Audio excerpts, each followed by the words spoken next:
السلام عليكم ورحمة الله وبركاته. أهلا ومرحبا بكم. ازيكم يا أغلى وأعز المتابعين ومشاهدين؟ معاكم منى عراق. إن شاء الله هنقدم لكم توقعات برج الأسد لشهر أغسطس آب 2023. توقعاتنا عامة مش خاصة، ممكن حصولها ممكن لا، وللبعض وليس الكل. والقراءة ممكن تكون عكسية يا جماعة، وممكن تصيب وممكن تخيب. صلوا على حضرة النبي، ولا يعلم الغيب إلا الله. بسم الله الرحمن الرحيم. رب اشرح لي صدري ويسر لي أمري واحلل عقدة من لساني يفقهوا قولي. بسم الله الرحمن الرحيم. بسم الله الرحمن الرحيم. تنسونيش لو سمحت اللي بيشرفني اول مره بالاشتراك، تفعيل زر الجرس واللايك يا جماعه لو سمحت، لو عجبكم الفيديو، ومشاركه الفيديو وترك كومنت بعد اذنكم لو سمحتوا. شكرا لكم. يا مولود الاسد، يا اسد يا اسد، عندك احلام وعندك طموح كبيره يا اسد. شايفه داخل على مرحله، او انت كنت مستني شيء يا اسد، بس للاسف بفعل حد وفعل نظرات وفعل حد داخل عليك. للاسف حد مركز معاك قوي. استنى نشوف الورقه، نحطه كده عشان يبان.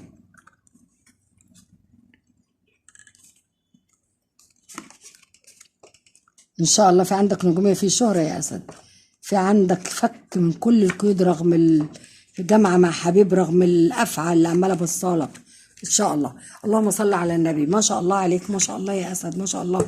تتشود يا مولود الاسد الجميل. شايفه ان البعض منكم في عنده حلم، في عنده طموح، في عنده استقرار، في بيبص، في عندك تحديات، في عندك شويه عقبات يا مولود برج الاسد الجميل، انثى الاسد او رجل الاسد. في تحديات، عندك شويه عقبات عشان طلوع، عشان صعود. محتاج شويه زقه، محتاج شويه صبر، محتاج شويه كفاح. شايفه ان انت احلامك عاليه، شايفه ان انت ابراجك فوق قوي. يعني انت طموحك دايما، عندك طموح، عندك تخطي كل العقبات، تخطي بحاجات، طموح لما لا نهايه عندك يا مولود الاسد الجميل. شايفه ان انت باصص وانت تحت، ان الامال والطموح بتبص دايما فوق، دايما احلامك فوق يا اسد، وان شاء الله وانت قدها. شايفه ان عندك شهره. البعض مولود برج الاسد الجميل عندك نجاح منقطع النظير، عندك شهره في حاجه، في شركتك، في شغلك، في مشروعك، في نجاح، في حاجه انت بتحلم بيها. عندك وصول لهدف ان شاء الله، جايز يكون وصول لهجره، جايز بلد بعيدة انت بتحلم بيها، بلد أوروبية أو حاجة. عندك وصول يا مولود برج الأسد الجميل. شايفه ان البعض منكم كان في عنده شويه مشاكل، جايز يكون في لخبطه شويه وعتبه بيته، شويه امور غير استقرار او حاجه، من ورا افعى، من ورا واحده بتبخ سم كتير، من ورا واحده مركزه عليكم، من ورا واحده بتتكلم كتير في ظهركم، بتخش بيتكم تاكل تشرب، او الله اعلم تعرفوها. فانا شايفه ان هي بتتكلم كتير في ظهركم، واحده غداره، واحده للاسف كلامها كتير، بتتكلم على الناس، بتتكلم على الاعراض، بتتكلم حاجات مش كويسه كتير يا اسد. بس ان شاء الله باذن الله كل شيء له نهايه، في ساعه يا ان شاء الله، ساعه اتيه لف ان شاء الله تخنق نفسها باذن الله. فان شاء الله عتبه البيت المقلوبه عندك، والمشاكل اللي ممكن تكون حاصله من ورا الافعى دي، هي واحده في النهايه، يا واحده متدخله في حياتك، يا واحده بتسبب لك في قلق، يا واحده بتركز في حياتك، يا واحده بتتكلم كتير عليك ومستكتره عليك عيشتك وحياتك. بس ان شاء الله، ان شاء الله لكل شيء في نهايه. شايفه يا مولود برج الاسد الجميل، في عندك مستني جواب حب، مستني رساله، مستني مسج من حد عزيز عليك قوي، من الحبيب، من الشريك، من صديق عزيز، من حد يعني لك واقرب الناس ليك. فشايفه في رساله اطمئنان، بيقول لك اطمئن لحاجه انت مستنيها، جايز يكون بسبب احلامك اللي انت مستنيها، نجاحك، او شغل اللي انت مستنيه جديد، هجره انت بتحلم بيها، بلد انت ناوي تروحها، بتخلص ورق، ففي ورق جاي لك، في ريشه، يعني ورق مفتوح فيه جواب، عندك مفتوح جواب مقري، يعني معنى كده اتفتح، يعني معنى كده في خير، في ريشه سلام. بيقول لك اطمئن ان شاء الله، احلامك محققه بامر الله ان شاء الله، لان دايما بعد الصبر جبر. عندك نجاح، عندك شهره، عندك لمعه، عندك اضواء، عندك فرحه كبيره. البعض مولود برج الاسد شايفه في عندك كسر القيود، البعض عندك تخطي بعد شويه العقبات او الخنقه. في البعض مولود الاسد احتمال يكون كان في علاقه كانت مكبلاه، علاقه كانت مسببه له مشاكل في بيت، او في علاقه، في واحده جايز مسببه لك مشاكل، خانقاك، عامله لك قلق. فشايفه ان في تخطي، في كسر للقيود دي، في طلوع من القفص ده، في القيد او اللي كان ملفوف، الحبل اللي كان ملفوف على رقبتك، اخيرا هتتنفس يا اسد، اخيرا طالع منه. اخيرا شايفه القلق اللي كان موجود في بيتك او الشقلبه اللي انت كنت فيها او شويه العقبات اللي كانت قدامك، في تحرر، طالع من تحرر. في تعلق، كان عندك تعلق جامد بحد كان للاسف هو سبب وقف حياتك، هو سبب مشاكل في بيتك، هو سبب عرقله بعض الامور. فانا شايفه في عندك تحرر من الطاقه السلبيه اللي كنت فيها يا مولود برج الاسد الجميل. في جامعه بينك وبين حبيب، والله اعلم هو بعيد عنك، الله اعلم. في ترسيم لعلاقه للبعض منكم، لان في لمه، في جامعه، في حب، في ان شاء الله. انا شايفه لان هو ورقتين جايين ورا بعض، في لمة حبيبين، في جامعة حبيبين، في أسرة. يا إما أنت بعيد من أسرتك وعائد وراجع، أو أنت رايح لهم.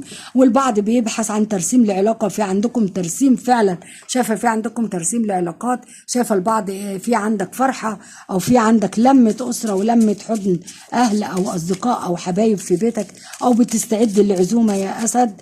البعض طبعا مولود برج الأسد.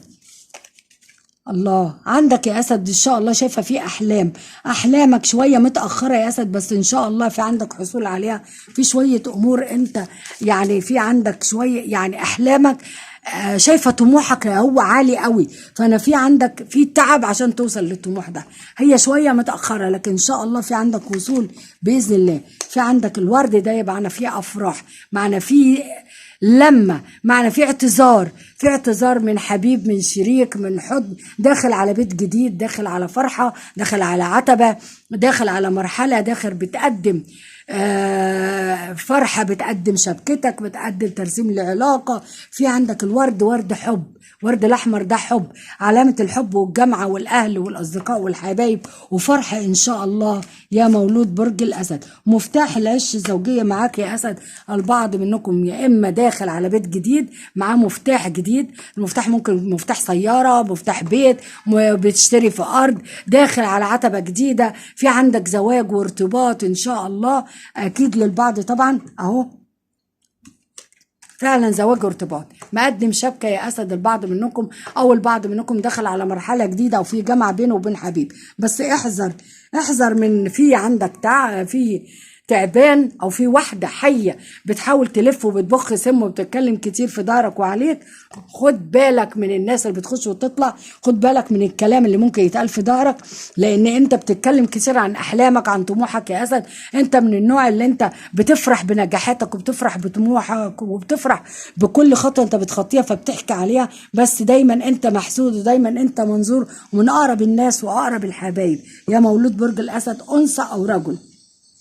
فخد بالك من الحيه اللي داخله خارجه عليك، قلبالك بيتك من ورا الكلام الكتير. وفي نفس الوقت في ثعلب، يعني واحد وواحده دايما مركزين في حياتك، دايما باصين عليك. الثعلب دوت مستني لحظه، هو دايما مكار، باين لك صديق وباين لك حبيب وباين لك بيطبطب عليك وباين لك اقرب الناس ليك، بس للاسف هو مكار، هو انسان مش كويس، هو حد بيركز في حياتك، هو حد مش حلو ما يتمناش الخير ليك يا مولود برج الاسد الجميل. شايفه ان الورق داخل في النهايه على بياض. في عندك فرحة ان شاء الله يا مولود برج الاسد. انا شايفة فرحة، عارفة شايفة ان انت ابيض، ابيض من البياض، يعني انت قلبك زي الفل يا مولود برج الاسد الجميل. شايفة ان مرايتك ان شاء الله فيها باذن الله في ارزاق انت مستني، انت بتحلم برزق، بتحلم بالبيت بالاستقرار. فشايفة ان شاء الله على بياض ان شاء الله. في انا ارجع تاني واقول في ورد، في ورد ان شاء الله. شايفه في ورد، في زهر، في انفراجات ماديه، في وفره، في جايز يكون عمل جديد انت مقدم عليه يا مولود برج الاسد، وان شاء الله في عندك ليه قبول. يعني شايفه في مرحله فيها استقرار من الناحيه الماديه. نرجع نقول في واحده مش كويسه يا اسد ما زالت مركزه معاك. الاسد اعدائك منك وبيك، محدش غريب عليك. العدو منك، من اهلك، من اصدقائك، من اعز الناس ليك، اللي بيستكتروا عليك حياتك ويستكتروا عليك عيشتك، بيستكتروا بيراقبوك. ادي بومه كمان، يعني 2 من النساء وواحد راجل دايما مركزين. واحده بومه بتراقب حياتك، يعني بتحوم حواليك، بتركز معاك، وده لفه وراك على السوشيال ميديا. الله اعلم علاقه قديمه وما زالت كل شويه تانية بتحاول تتجسس. الله اعلم واحده في حياتك قريبه منك او من اسرتك او من شريك حياتك انت او انت، فاحذروا خلاص. شايفه البعض منكم في عنده عوده لحضن اسره، في رجوع وعودة لحضن أسرة يا أسد. يا إما أنت غريب بعيد عن بيتك وراجع، يعني أنت متغرب أو حاجة، ففي رجوع وعودة لحضن أسرتك وأطفالك وعلاقات وحاجات وعلاقات حميمية. يا إما إن شاء الله دي بداية بتبني في عش الزوجية، بتستقر، بتدور على بيت جديد، شقة جديدة. الله أعلى وأعلم يا مولود برج الأسد الجميل.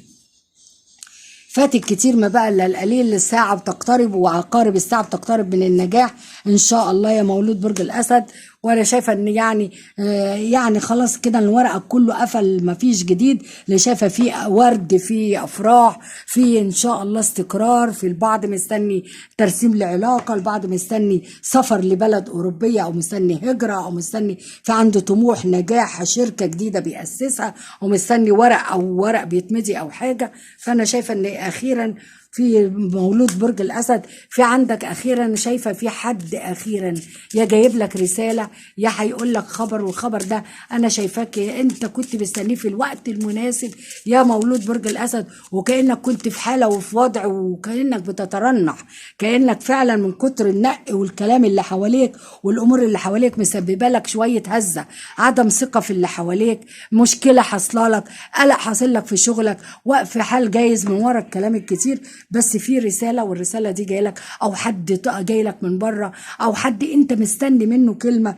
فشايفه ان هي الكلمه دي اللي هتبقى العوده والرجوع ولا كده يا مولود برج الاسد. ان شاء الله خير، للي شايفه ان في حد بيفكر فيك كتير يا مولود الاسد. في واحد كان انثى الاسد، في شخص بيفكر فيكي، في شخص بيفكر في العوده، في شخص بيحلم بيكي، بيحلم بالرجوع وبيحلم بالعوده يا انثى الاسد الجميل. في حد في دماغك، جايز يكون عندك حد في دماغك بتحلمي بيه. فشايفه في عندك استقرار، في فرحه ان شاء الله زي ما انت بتفكري هو بيفكر فيكي في نفس الوقت. والبعض بيفكر في العوده وفي الرجوع لاسرته والحضن بيته.